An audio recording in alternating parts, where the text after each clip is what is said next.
Hello and welcome to the Responsive Family Sleep Podcast. I'm your host, Kim Hawley, holistic sleep coach, lactation consultant, peaceful parenting educator, and mom. If you've ever felt overwhelmed by all the conflicting sleep info, frustrated with sleep information that just plain felt wrong, or searched desperately for a truly gentle and responsive sleep approach, then you are in the right place.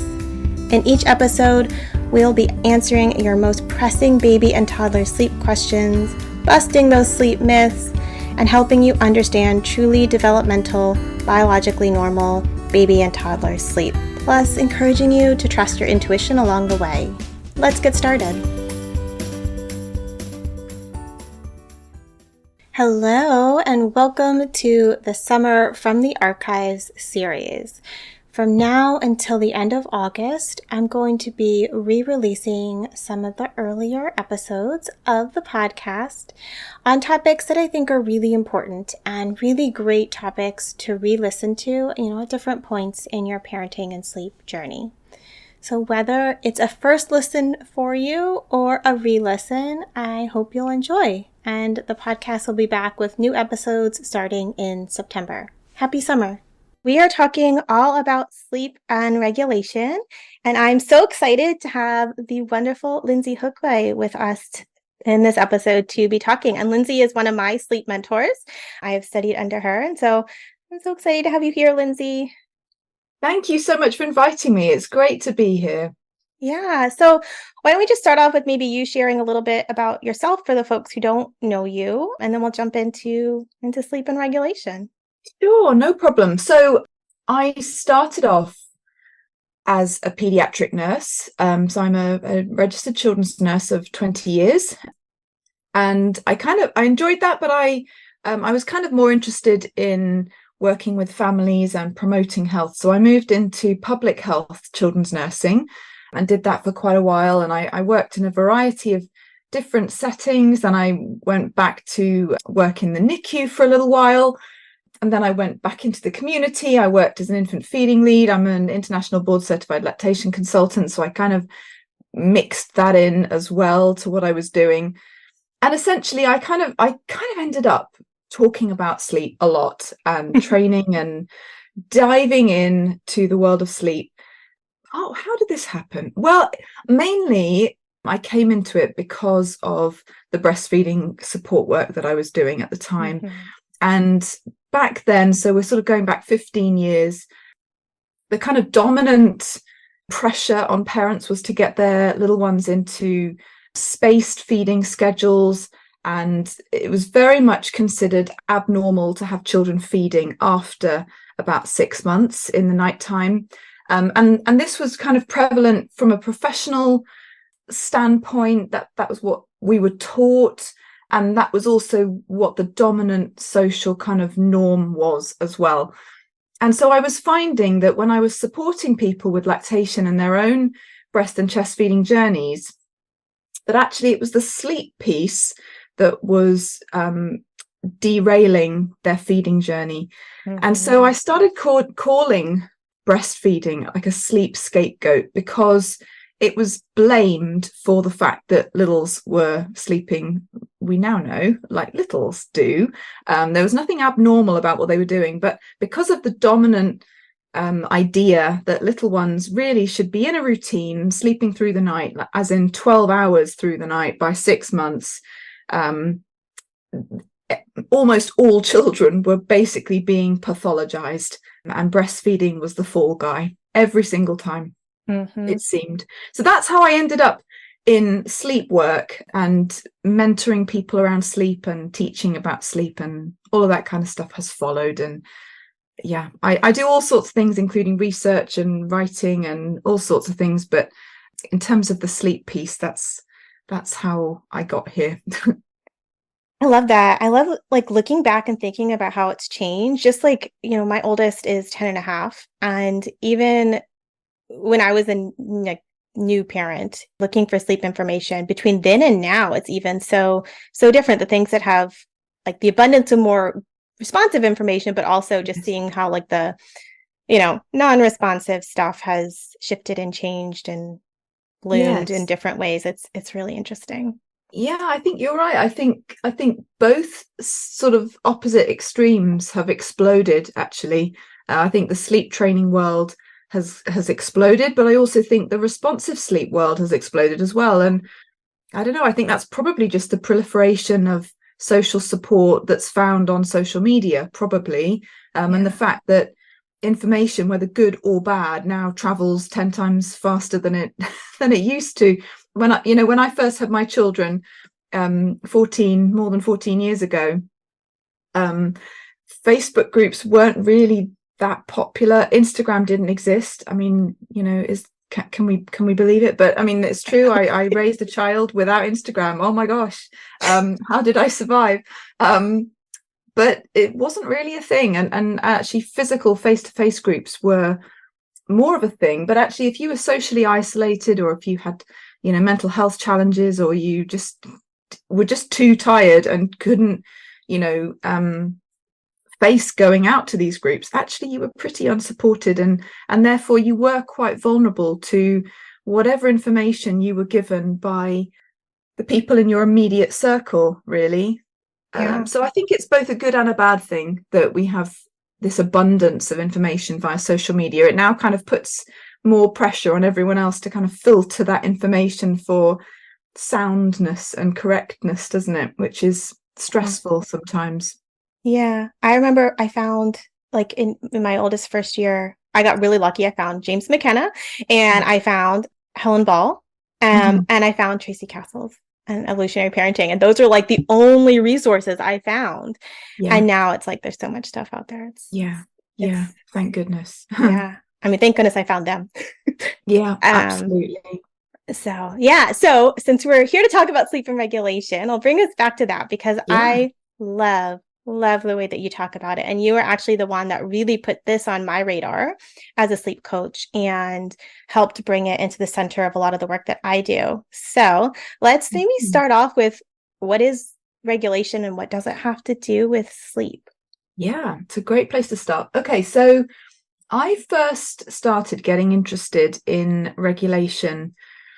When was this? Probably when I was working on the neonatal intensive care unit, and to a lesser degree as a paediatric nurse. And we are taught to use behavioural scales in terms of looking at pain management and levels of organisation. So particularly in the NICU, there are various developmental and pain and regulation scales that we use to kind of check out where babies are at, and a lot of the developmentally respectful care that goes on within the NICU is all about an infant's readiness to engage with whatever it is that we're about to do. So we wouldn't, for example, go and open an incubator window and start reading a preterm baby a story and hold their hand if they're obviously asleep, for instance. Even if that happens to be a great time for the parent, and they've been busy all morning and they come in,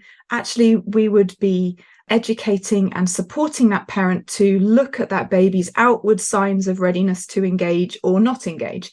So I first started getting interested in it when I was thinking about how an infant's state affects their ability to organize themselves and become calm and be ready to engage with their environment and the world around them, I guess. And that came from the work of Brazelton, who really was the pioneer in terms of helping people to understand that infants can communicate effectively and in a very sophisticated way from birth, and in the case of preterm babies, from preterm birth as well. They are not incompetent. They do feel things. They feel pain, they feel sensation, they feel connection. They are capable of all of these complexities of relationship and connection with other people. And so that was many, many years ago, way before I got interested in sleep. And then kind of when I was working as a health visitor and doing a lot of work integrating with therapists, so physiotherapists, occupational therapists, speech and language therapists, and particularly around looking at multidisciplinary assessments for children with neurodevelopmental conditions and differences, for instance, just understanding from their perspective the impact that regulation has on everything. Whenever they spoke about it, a child's state of regulation was like at the bottom of the pyramid. If you haven't got your nervous system in check, nothing else is going to work. You're not going to be able to effectively communicate. You're not going to be able to think or learn or play or sit still or attend or concentrate, anything, unless you have a regulated nervous system. So what does that mean? I can almost feel the question. Exactly. When we kind of make this really simple, essentially your nervous system, it's not as binary as this, but you have a parasympathetic nervous system and a sympathetic nervous system. The sympathetic nervous system is your gas pedal. That's all systems go. And that's right from a calm state of sitting down, able to think, able to learn, able to concentrate. My sympathetic nervous system is activated right now. If you're listening and learning anything new, so is yours.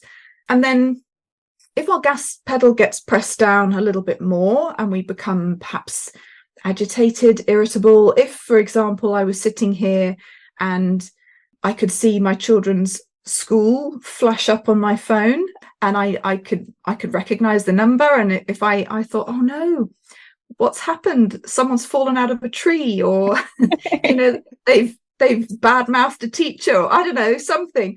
Perhaps my gas pedal might get pressed down a little more and I would be more dysregulated. I would begin to feel a sense of agitation or stress, or I wouldn't quite be able to string a sentence together quite as competently because I'd be distracted and stressed.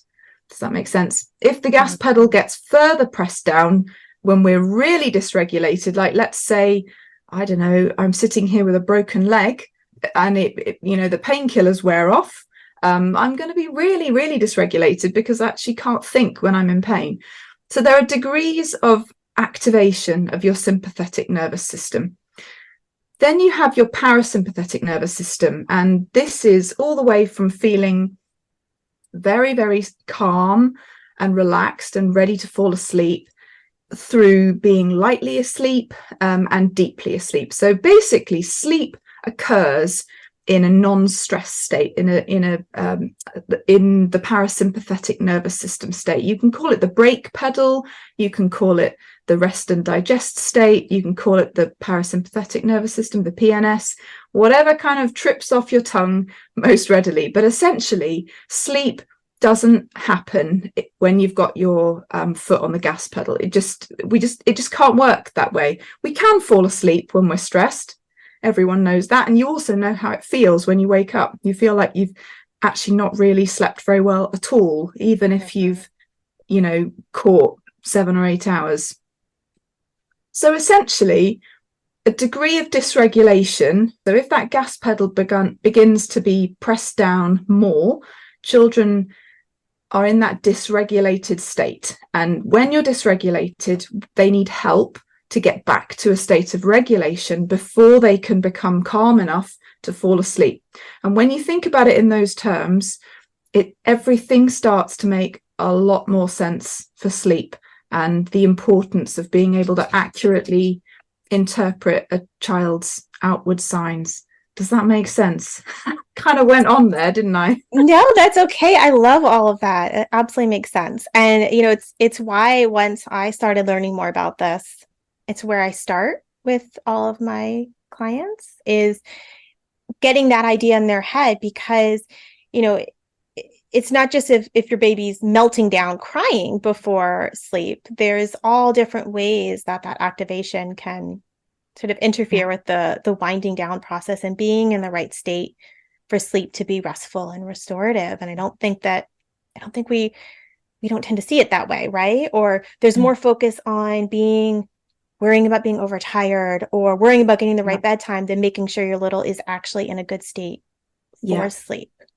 I think unfortunately in the mainstream sleep training world, people focus on sleep from a behavioral point of view. They don't think about it in terms of regulation or sensory differences. They don't think about any of that. They think about it really simplistically. It's all about wake windows and tired signs and schedules and bedtime routines and sleep. And sleep, all of that stuff is important. Not wake windows. Anyone who knows me knows I absolutely loathe and detest wake windows. But, things like a bedtime routine and sleep hygiene, nothing wrong with any of that. It's all really, it's good stuff. It's important stuff, but it's not everything. And if you only focus on that stuff, you're only going to get so far with sleep, because a child's ability to be regulated and thinking about the limits of their ability to self-regulate and their need for co-regulation is going to be a huge factor for most children. Yeah, maybe let's take a few minutes there about those limits around self-regulation and the need for co-regulation, right? Because so much is also how we are showing up as parents in our own regulation and those unrealistic expectations around what young children can actually do to regulate themselves. Yes. Yeah, absolutely. So, I mean, there aren't very many studies on this, but there are a couple of studies that have found that from about 4 months, some little ones have got a limited ability in quite a primitive way to exercise some forms of self-regulation. There's a lot of caveats. I love all those qualifiers. Yeah, there. That's awesome. Can I possibly get any more clauses in there if I tried, right? Awesome. So what that means is that they're not going to be able to calm down if they, I don't know, roll over and whack their head on the bars of their crib. They're not going to be able to just go, oh no, it's okay, I'm fine, it's just a bump on the head, I've probably got a mild hematoma, but I'll be okay. They can't. Excellent baby vocabulary there. They aren't going to be able to do any of that. So when we talk about limited abilities to self-regulate, we're talking about being able to get their thumb in their mouth and suck their thumb. Or we're going to be looking at a baby who gaze averts because they're actually becoming overwhelmed with all of that lovely back and forth serve and return chat that they're having with their caregiver. Now, actually, they've had enough, or perhaps somebody comes into the room who's unfamiliar and perhaps has a slightly hostile expression on their face. Maybe they're able to turn their face away from that. That's actually a form of self-regulation because they've recognized that that's scary or frightening or threatening in some way, and they are going to remove their eye contact from that, source of threat or danger. So that's the kind of level that we're talking about, not that conscious problem-solving, logical, reasoning sort of approach to dealing with problems. So that's why when people say things like, look, if they are fed and they're warm and they're changed and they've had a bedtime routine and they've had all their needs met, just leave them, they're fine. No, they're not, because they can't rationalize that in their head. They when they wake up and they need their caregiver because for whatever reason, I don't know, they're bored, they're lonely, they're scared, they're whatever, frustrated, they're not going to lie there and think, oh no, it's absolutely fine because my bottom is dry and I haven't got a dirty nappy or diaper, and it's only been like 45 minutes since I fed, so I definitely don't need any more food. No, I think I'm okay actually. What I need to do now is just settle down and take some deep breaths and just go right back to sleep because everything is well. So they just can't do that. And it sounds really contrived and obvious when I put it like that. But yeah, that's kind of what people are expecting little ones to do in the mainstream sleep training world when they say, if X, Y, and Z conditions are met, then it's fine, just leave them. It doesn't make sense really, does it? Because of course the psychological, relational, and social needs are as important as those physical ones. Yeah, absolutely. I have so many parents that I work with who, including from healthcare providers, get messages like, your child should be self-soothing. Yeah. And if you're not forcing the issue, insert doing cried out, then you're damaging their lifelong ability to regulate. And it's like so absurd because it's like, do you know anything about regulation? Like ignoring their needs is like the exact opposite of what they need and what teaches them about healthy regulation. Yeah, absolutely. And there's just no evidence of that actually. There is not a single research study that has ever concluded that the children who are not attended to promptly develop better lifelong self-regulation skills. In fact, we've kind of got evidence suggesting the opposite. So I just don't know why this is such a pervasive myth when it is, nobody can back it up at all. I had a mom ask me recently, who I'm working with, and she was like, is this one of those two sides of the argument thing? And I was like, no, it's really not. Like that it's normal to wake and that your babies need co-regulation. This isn't really a two sides of the evidence type thing. It's really that the dominant cultural narrative is so strong that the fact that it doesn't have evidence doesn't seem to keep it from being so strong. Like it's so authoritative. Yeah. And the evidence is really all the opposites. Yeah.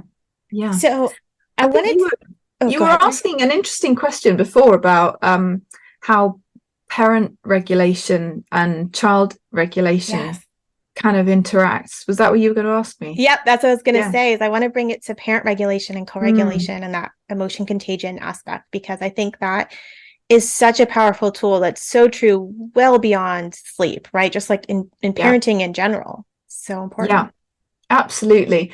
And what I see, certainly I don't work with clients anymore, but what I used to see and what I now see via my students is this negative spiral that families get themselves into. So particularly when they're trying to follow schedules or wait windows, again, rigidly, I mean, what tends to happen is parents have become so disempowered that they sometimes look at their little ones, and when they're looking for tiredness, they see tiredness and they don't see all of the other things that might be causing their little one to be dysregulated. And so what tends to happen, again, partly because parenting is not valued and because we feel disempowered, because we are exhausted, socially isolated, bombarded with a lot of rubbish from all sorts of different sources. What often happens is we, rather than looking at our infant's behavior with curiosity, we look at our infant's behavior through this lens of looking for tiredness, looking for tired signs, and any form of dysregulation then becomes labeled as tiredness. But of course, if a parent tries to put a child who's not tired to bed, it's not going to go very well. I often say that if tiredness isn't the problem, sleep isn't the answer, because you can then try for 20 minutes, 30 minutes, 40 minutes, maybe an hour to get a not tired, dysregulated child to sleep. And all that's going to happen is you as the parent are going to feel more and more and more dysregulated yourself, because that child not sleeping is going to be frustrating to you. It's going to be annoying. You're going to doubt yourself. You're going to feel incompetent. You're going to feel like everyone's going to judge you, that you're not nailing this parenting thing, and that, perhaps you're not doing a very good job at all, actually. And I know, because I've felt all of those things before myself. And the truth is that there's nothing wrong with you as a parent. There's nothing wrong with your ability to look after this little human. You've just been so bombarded with information that hasn't helped you to be equipped and empowered you as a parent to interpret your own child's unique individual cues, that you are actually in this situation where you're looking for something that isn't there, and you get more and more dysregulated yourself. And now that's where we get this vicious cycle happening, because a dysregulated parent isn't, unfortunately, a very good co-regulator for a dysregulated infant. So what started off as a dysregulated infant who wasn't tired, they had some other thing that was bugging them, right? Let's just say it was a funky seam in their sleep suit, right? Let's just say it's something completely unrelated to fatigue, right? Started off with a dysregulated infant, and now all of a sudden, an hour later down the track, we have a dysregulated parent and infant, and the original problem is still there, but now we have more stress and more frustration and more confusion and more irritability into the mix. And this becomes a really difficult situation to get out of, because the child is dysregulating the parent is dysregulating the child.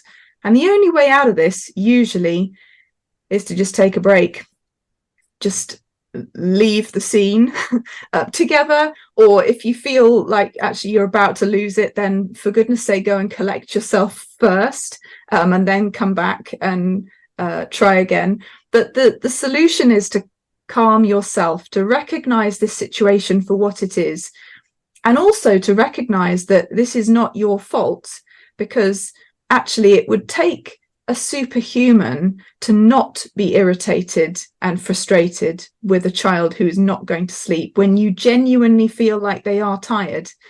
The problem here is society's failure to communicate effectively how to interpret an infant's unique behavioral cues, so that you feel empowered to be able to figure out what is bugging them.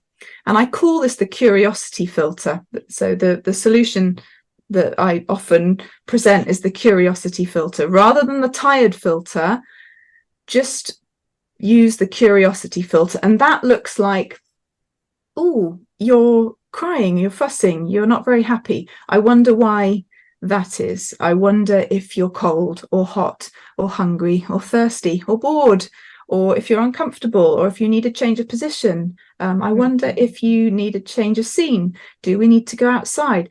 It's about just wondering. Start by curiosity about what it is that might be bugging them. Of course, sometimes it might be fatigue. It's not that it's never fatigue. It's just that it isn't always fatigue. And if we only look for tiredness, a lot of the time we're going to miss the mark, unfortunately. Yeah, and I tell parents a lot that when we bring that curiosity, getting it wrong is not okay. Wrong. Like that, we actually learn stuff when we get it wrong. And that's part of being open to what they're telling us. Yeah, and it's not always clear, and that's okay. It's like not something to beat yourself up about. It's like, nah, especially with little babies when you're really still learning. But even older babies and toddlers, like just having that, like, oh, getting it wrong is more information, rather than being like, oh my God, I'm always getting it wrong, I'm not good at this. Yeah, I totally agree. And it, the weird little shoulder raise with the left eyebrow going red, whatever little weird cues they do, or that particular high-pitched squeal that they emitted for the last 3 times, that meant, I don't know, they're about to do a poop. That might not mean the same thing tomorrow, and that's just life as well. So yeah, absolutely, it's about guesswork. It's educated guesswork, but it is guesswork. And that is absolutely okay. Yeah. And I love the point that you were making about our own regulation, right? That we can spiral, and that's understandable, but also like we're the more mature nervous system here. And so the exit out of that spiral kind of has to come from us. Whether that's taking a break, whether that's going outside and changing scenery, whether that's swapping parents, whether that's deep breathing, or whatever tools tend to center your nervous system. It's so important to be mindful that we do have that like logical ability to be like, everything's okay. I'm going to take some deep breaths, and I'm going to start the journey back towards being more regulated for this dyad in this situation, for the two of us. And also having that self-compassion when it's like, oh man, bedtimes can get hard, middle of the night wake-ups can get hard. And just knowing that pretty much, I think every parent has been there, regardless of your knowledge or your routines or your rhythms. We all end up there sometimes. Oh, totally. I think it's so important to have that self-forgiveness. And when we have had, and sometimes, with the curiosity filter, sometimes we will think, actually, I genuinely think you are tired.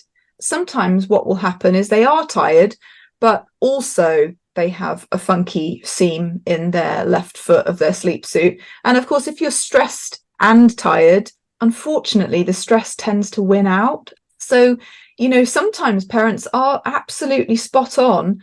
It's just that there's another layer of nonsense in their baby's world that they haven't perhaps, that they weren't aware of. And like that happens, that's just life. Mm-hmm. We're not always going to get it right. And sometimes there are naps and bedtimes and whole days that you think, blimey, I don't really want to do that again. That wasn't fun. And that's normal. That doesn't make you a bad parent. I have so many days and weeks actually where I'm like, whoa, I was not the best version of myself for my kids for that little phase or season. But that's about grace, isn't it? And forgiveness and giving yourself a little bit of a break.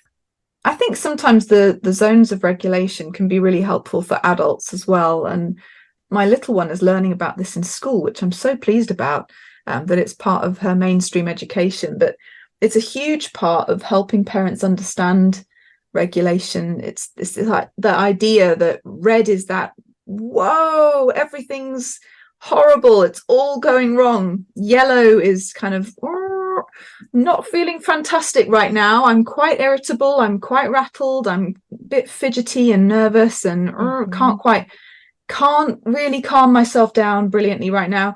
Green is that sense of, yeah, I'm chilled, I'm able to concentrate, I'm able to learn, I'm able to communicate effectively. And blue is, oh, I'm really, really sleepy, I just need to be horizontal. I'm ready to sleep now. And actually recognizing where you are as an adult, like I'm fairly green right now. When I go pick up my kids and they both yell at me because I forgot the snacks, I'm absolutely going to be yellow, and I'm going to need some strategies up my sleeve to get myself back to that green state so that I can effectively parent and co-regulate them, because believe me, even when they're teenagers, they still need co-regulating, because that's just life as well. That's so validating that your kids do that too. I always love the other like antics of other big kids validating. I feel like you don't I don't get it quite as much now that my kids are bigger, and my kids are quite the two with their persistence and strong-willed and intensity and amazingness. So I love that. But when I was first learning about zones of regulation, when I first did the holistic sleep coaching program, it was either that year or right after that my oldest was getting it in school, and I was like, oh, this is so cool. Like this whole profile on regulation that I was getting professionally was also coming at me through my kiddos' school, and they have it's all over their school. Good.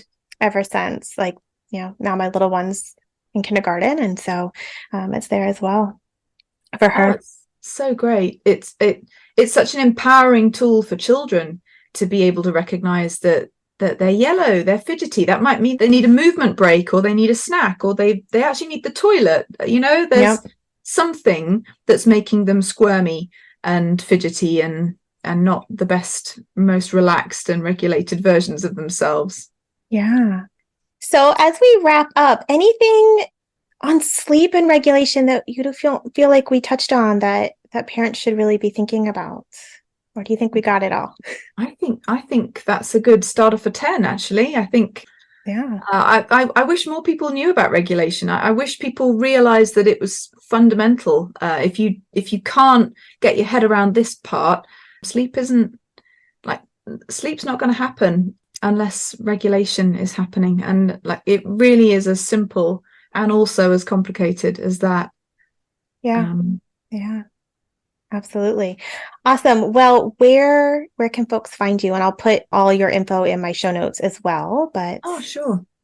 Yeah. So I'm pretty easy to find on Instagram, as long as you spell my name right, because my parents gave me a name that nobody can spell. So it's Lyndsey_Hookway, and then you can't go wrong. So you can find me on Instagram and Facebook. I'm Feed Sleep Bond on Facebook.